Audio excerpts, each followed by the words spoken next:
और जो 5 साल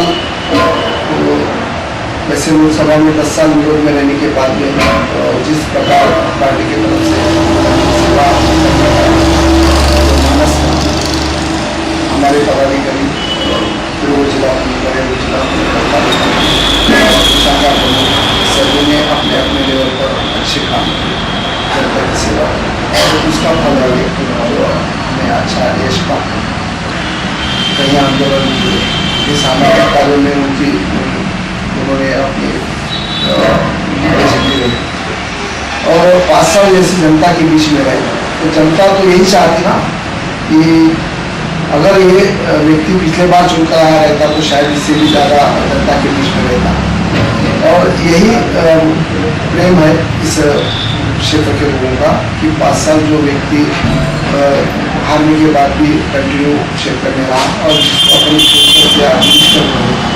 और वो 5 साल करने दी इसलिए लोगों ने एक मानसिकता बना दी थी कि ये नहीं आपके बाद मोदी सरकार आपके बाद बात करने का। और सर जैसे कि देखा जा रहा है कि लोकसभा में भाजपा से लोग शिवसेना से लोग सब विजेता हुए लेकिन उसके बाद जैसा कि मोदी जी का कहना था कि महंगाई को वो कम करेंगे तो इसी बात को लेकर वो इलेक्शन जीता 2 जगहों से लेकिन यहाँ पे बिल्कुल ही उल्टा नजर आ रहा है। ये अपनी मानसिकता है कोई भी विषय कोई भी निर्णय लेते वक्त जैसे कि तबीयत खराब हो जाती है और अपन डॉक्टर की तरफ जाते हैं अपन ये सोचेंगे कि दवाइयाँ कड़वी है और पीना नहीं तो फिर तबीयत दुरुस्त कैसी कड़वी दवाई का सेवन करना है और तबीयत अपनी दुरुस्त करना है। भारत देश में जो महिलाएं बढ़ी जो कांग्रेस के राज में भ्रष्टाचार हुआ उसको कहीं कोई भी रास्ते पर लाने के लिए यह पहल जरूरी थी।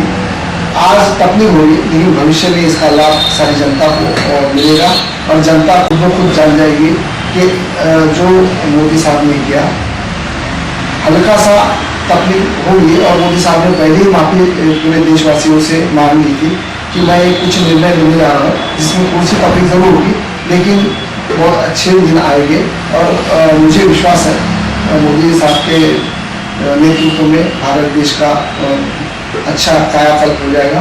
ये भारत देश सुजलाम सुफलाम होगा। जैसा कि जिला प्रमुख अशोक बाबू शिंदे ने बताया कि उद्यम जी के नेतृत्व में लोकसभा चुनाव गुजरा और 18 खासदार महाराष्ट्र के अंदर चुनकर आए और इससे बहुत ही बात सामने नजर आती है कि पार्टी को और खासदारों के साथ साथ मिलकर बहुत ही एक मजबूती मिली। दूसरी बात जैसे महंगाई के संबंध में अशोक जी ने कहा कि अगर आज कड़वी दवा को मरीज खाए तो जाहिर सी बात है कड़वी दवा खाने पे बहुत एहसास करना पड़ता है लेकिन उसमें ही सबसे ज्यादा फायदा होता है। उसी तरीके से आज मोदी जी ने एक टाइटल जो कड़वी दवा दिया है वो थोड़ा अभी हमें झेलना पड़ेगा लेकिन आगे आश्वासन ये दे रहे बहुत ही जल्द अच्छे दिन देखने के लिए कुछ समय आएगा कुछ समय रहेगा जो आगे आपको दिखेगा। आगे आप देखते रहिए time TV Maharashtra news Nagpur. Cameraman Azam के साथ सलीम रहमान।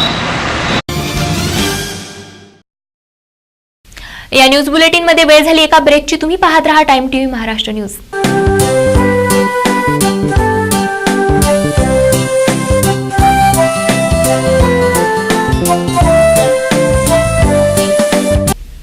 जळगाव जिल्ह्यात वाहन चोरीचा प्रकार सुरू झाल्याने या ठिकाणच्या पोलीस अधीक्षकांच्या मार्गदर्शनाखाली एक पथक नेमण्यात आलं व या पथकाने इथल्या चोरांच्या टोळीचा पडदा उघड केला।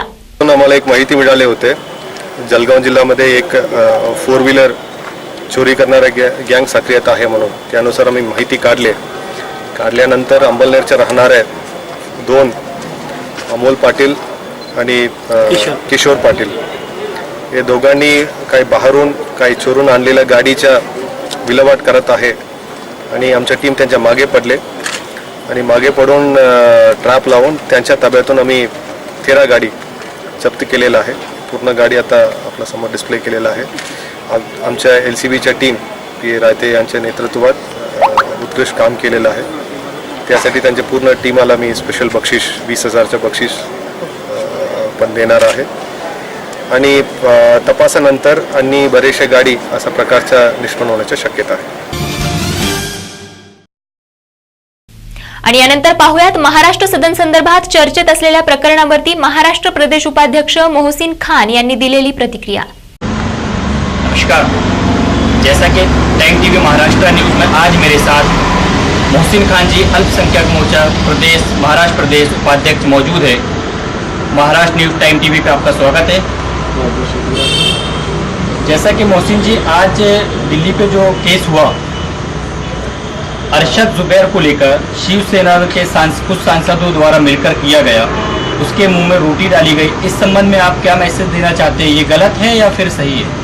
बहुत ही गलत किस्म की हरकत है। शिवसेना के सांसद द्वारा ये जो की गई अरशद जुबैर के पास में रोटी, उसके मुंह में रोटी डालना, ये बहुत ही गलत बात है, बहुत गलत मैसेज जाता है। और इस घटना से पूरे महाराष्ट्र प्रदेश के मुसलमान ही नहीं, पूरे हिंदुस्तान के मुसलमान बहुत ज़्यादा नाराज़ हैं। और मैं चाहता हूँ कि शिवसेना सांसद पूरे के पूरे 11 सांसद उस अरशद जुबैर नामक व्यक्ति से, जो उस कैंटीन का मैनेजर है, उससे माफ़ी मांगे और माफ़ी मांगने के साथ साथ सारे मुसलमान समाज से माफ़ी मांगे। जब आपको पता है कि आपने के सांसद ने ये गलती की है तो आप उस बात पे माफ़ी मांगने में क्या हर्ज है?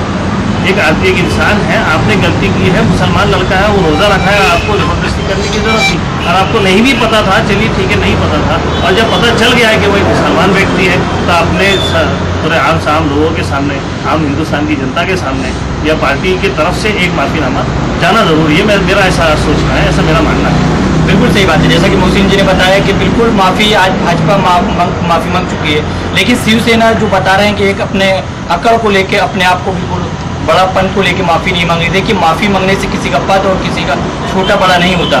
हमारे साथ हाजी रहीम साहब भी मौजूद है, इस संबंध में आप क्या बोलेंगे? ये बराबर ठीक है कि जो मुस्लिम भाई ने जो बोले हैं कि माफ़ी मांगना चाहिए, ये बिल्कुल बेशक है कि उन्होंने माफ़ी मांगना चाहिए, इससे उनका पद छोटा नहीं होता है। और दूसरी बात, हम तो ये देखेंगे कि हमारे प्रधानमंत्री जी ने भी इस पर कार्रवाई करना चाहिए ताकि वो संसद को थोड़ा सबक सीखे कि हम मुसलमान के रोज़ों को किस तरह से अदब के साथ में हम लोग शुरू करें और उनके मुँह में किस तरह से उन्होंने रोटी डाली है, ये बहुत बेतुक की बात है। शिवसेना को सोचना चाहिए कि जब आदमी रोज़े से रहता है, उनको ऑलरेडी मालूम है, और हमारे तमाने साहब तो रामटेक से चुन के आए हैं, वो संसद है, और उनको ये अच्छे से मालूम है कि मुस्लिम तरीके से क्या चीज़ होती है, इनके मज़हब में क्या क्या होता है।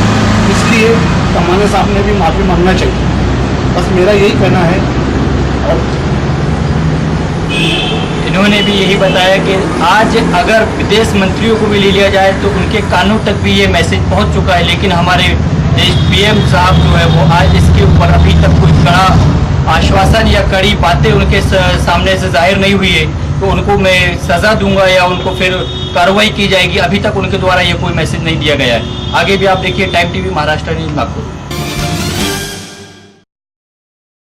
अमरावती जिल्ह्यातील मोशी तालुक्यात पावसाने सतत आपला जोर कायम ठेवला असल्याने इथल्या धरणातील पाण्यात वाढ झाली आहे। आज सकाळपासून जिल्ह्यात जोरदार पाऊस पडल्याने या ठिकाणच्या अप्पर वर्धा धरणाचे 13 दरवाजे सोडण्यात आले आहेत। तसंच परिसरातील नागरिकांना सतर्कतेचा इशाराही देण्यात आलाय। वरुळ तालुक्यातील दिसा घाट इथे असलेली चिंडामन नदी ओलांडून जात असताना पावसाच्या पाण्याचा जोर वाढल्याने इथे 6 शेतकरी नदीच्या टेकडीवरतीच अडकून राहिले। नदीची पाण्याची पातळी वाढल्याने मध्येच अडकलेल्या शेतकऱ्यांना पोलिसांनी दोरीच्या मदतीने बाहेर काढलं। शेतकरी नदीच्या पाण्यामध्ये अडकले असल्याची माहिती जिल्हाधिकारी कार्यालयात पोहोचताच या ठिकाणाहून देखील या घटनेची दखल घेत अडकलेल्या शेतकऱ्यांच्या मदतीसाठी इथे जिल्हाधिकारी कार्यालयामार्फत हेलिकॉप्टर पाठवण्यात आलं होतं। मात्र हेलिकॉप्टरची मदत घेण्यापूर्वीच पोलिसांनी शेतकऱ्यांना सुखरूप बाहेर काढलं होतं।